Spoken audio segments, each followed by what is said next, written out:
வணக்க மக்களே, நாம இந்த ஆரோக்கியமான பதிவில் கரும்பை எடுத்துக்கொள்ளும்போது நமக்கு கிடைக்கக்கூடிய மருத்துவ நன்மைகள் என்னென்ன அப்படின்னு நம்ம விளக்கமாக பார்க்க போகிறோம். எப்போதுமே நம்ம கரும்பை எடுத்துக்கிறோம் அப்படின்னா அதை அப்படியே முழுமையாக கடிச்சு எடுத்துக்கிறது நல்லது. கடிக்க முடியாதவர்கள் மட்டும் என்னாலுமே அதில் இயற்கையாக பார்த்தீங்கன்னா அந்த கரும்பு ஜூஸை அப்படியே எடுத்துக்கொள்ளலாம்.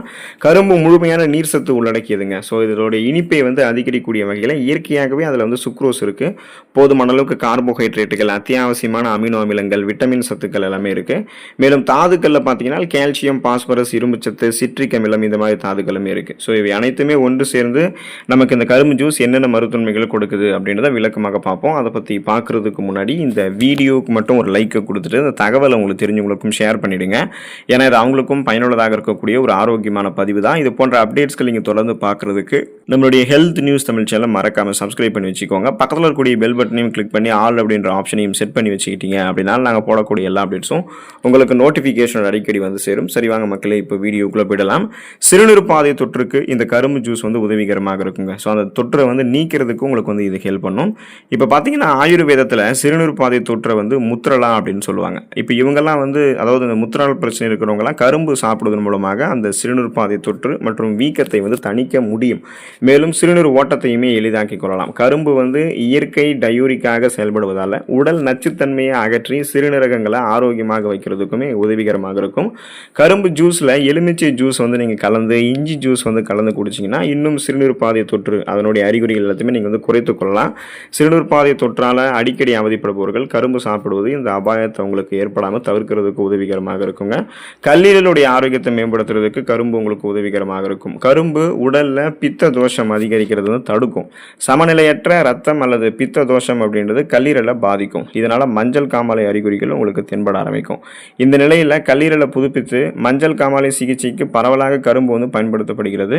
கரும்பு ஒரு ஆக்சிஜனேற்றிங்க. ஸோ இது தொற்றுக்கு எதிராக செயல்படும். உடலினுடைய பிலுறுப்பினுடைய அளவை பராமரிக்கும். இதனால் உடல் இழந்த புரதங்கள் நிரப்பப்படுது. உடலில் பித்த தோஷம் இருக்கிறவங்களாம் அப்பப்போ கரும்பு ஜூஸ் குடிக்கிறது பித்தத்தின் அந்த சமநிலையில் வைக்கிறதுக்கும் உங்களுக்கு உதவிகரமாக இருக்கும். ஸோ கல்லீரலுடைய ஆரோக்கியத்தை மேம்படுத்திக்கணும். கல்லீரலில் நச்சு கழிவுகள் இருக்குது அப்படின்னா அதை நீக்கிக்கணும். கொழுப்பு படிவுகள்லாம் எதுவும் படியாமல் கல்லீரலுடைய செல்கள் மீண்டும் மீண்டும் புதுப்பிக்கப்பட்டு ஒரு ஆரோக்கியமான உறுப்பாக கல்லீரல் செயல்படணும் அப்படின்னா கரும்பு ஜூஸ் நம்ம எடுத்துக்கொள்ளலாங்க. ஆரோக்கியமான தோலை தொடர்ந்து பராமரித்துக் கொள்வதற்கு அதுக்கு தோலுக்கு பாதுகாப்பாக நம்ம கரும்பு எடுத்துக்கொள்ளலாங்க. ஆல்பா ஹைட்ராக்சி அமிலத்தினுடைய செழுமை கரும்புல நிறைவாக இருக்கிறதால இது சருமத்தை அழகாக நமக்கு வைக்குங்க. கரும்பு சருமத்தை மென்மையாக மிருதுவான ஒன்றாக மாற்றும். சருமத்தை ஈரப்பதமாக வைத்திருக்கக்கூடிய ஆன்டி ஏஜிங் மாஸ்காக கரும்பு செயல்படுதுங்க. கரும்பு ஜூஸ் இருக்குங்களே அதை உங்களுடைய சருமத்தில் நீங்கள் மேற்பூச்சாக ஒரு ஃபேஸ் மாஸ்க் மாதிரி நீங்கள் பயன்படுத்துனீங்க அப்படின்னா முகப்பொரு இருக்குங்களே அந்த முகப்பொருவை எளிதாக்குறதுக்கு உங்களுக்கு செய்யுங்க. அதாவது முகப்பொருவை சரி பண்ணிடும். மேலும் முகப்பொருள் வராமலும் பார்த்துக்கொள்ளும். சருமத்தில் காயம் இருந்தாலுமே அது ஆறுவதற்கு செயல்முறையை துரிதப்படுத்தும். ஸோ இந்த கரும்பு ஜூஸ் இருக்குங்க இல்லையா, இது இயற்கையான சுக்ரோஸ் நிறைந்திருக்கு. இதனால் விரைவில் உங்களுக்கு காயம் குணப்படுத்தப்படும் அப்படின்றத தெரிஞ்சுக்கோங்க. ஏதாவது காயமும் இருக்காது. சருமத்தினுடைய ஆரோக்கியத்தை நீங்கள் மேம்படுத்திக் கொள்ளலாம். மின்னக்கூடிய பளபளப்பான மிருதுவான சருமம் உங்களுக்கு கிடைக்கும். பரிசொத்தையை தடுக்கிறதுக்கு நீங்கள் கரும்பு ஜூஸ் எல்லாம் எடுத்துக்கொள்ளலாங்க. கரும்பு பல் சிதைவை குறைக்கும். மேலும் வாய் துர்நாற்றத்தை போக்கும். கரும்பில் நிறைந்துள்ள தாதுக்கள் மற்றும் பிற அத்தியாவசியமான அமிலங்கள் இது எல்லாமே கரும்பு அந்த ஈறுகளை பலப்படுத்துறதுக்கு உதவிகரமாக இருக்கு.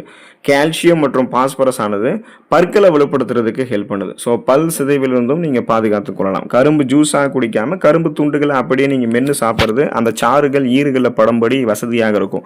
ஸோ இதனால பார்த்தீங்கன்னா உங்களுக்கு அந்த பற்களும் நீங்க கடிச்சு சாப்பிடும் போது உங்களுக்கு அதாவது அந்த கரும்பு நீங்க கடிச்சு சாப்பிடும்போது பற்களும் வலுவாக இருக்கும். அந்த சாறு ஈறுகளை படும்போது ஈறுகள் இருக்கக்கூடிய கிருமி தொற்றுகள் அகற்றப்பட்டு ஈறுகள் வலிமையாக இருக்கும். இதனால் ஈறுகள் வீக்கம் அடைவதோ அதன் மூலம் ரத்த கசிவு ஏற்பட்டு பற்கள் வலுவிழுந்து போகிறது இந்த மாதிரி எந்த பிரச்சனையும் இருக்காது. ஸோ பர்சொத்தை பர்சதிவு எதுவுமே இல்லாமல் அந்த எனாமல் லேயர் எல்லாம் பாதுகாத்து கொண்டு ஒட்டுமொத்த வாய் பல் ஈறு ஆரோக்கியத்தை மேம்படுத்திக்கிறதுக்கு கரும்பு ஜூஸ் எடுத்துக்கொள்ளலாங்க.